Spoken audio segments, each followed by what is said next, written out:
અમરેલી જિલ્લાના લીલિયા રેન્જમાં આવેલા મોટા કણકોટ ગામમાં રેવન્યુ વિસ્તારમાંથી ગત રોજ એક સિંહણનો મૃતદેહ મળી આવ્યો, જેની જાણ વન વિભાગને મળતા જ લીલિયા રેન્જના આરએફઓ સહિતની ટીમ તાત્કાલિક ઘટનાસ્થળે પહોંચી, જે બાદ સિંહણના મૃતદેહનો કબજો લઈને લીલિયાના ક્રાકસ નજીક આવેલા એનિમલ કેર સેન્ટરમાં પોસ્ટમોર્ટમની કાર્યવાહી હાથ ધરવામાં આવી.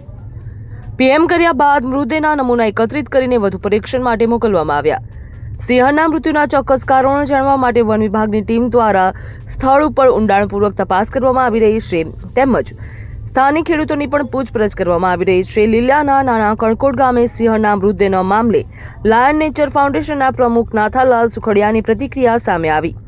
પ્રમુખ નાથાલાલ સુખડિયાના કહેવા મુજબ સિંહણનું મોત શંકાસ્પદ જણાવ્યું, ત્યારે આ મામલે યોગ્ય તપાસ કરીને આમાં કોઈ વ્યક્તિમાં સિંહણનું મોતનું કારણ બન્યા હોય તો તેના વિરુદ્ધ યોગ્ય પગલાં લેવામાં આવે તેવી માંગ કરવામાં આવી. બ્યુરો રિપોર્ટ, ખબર ગુજરાત લાઈવ.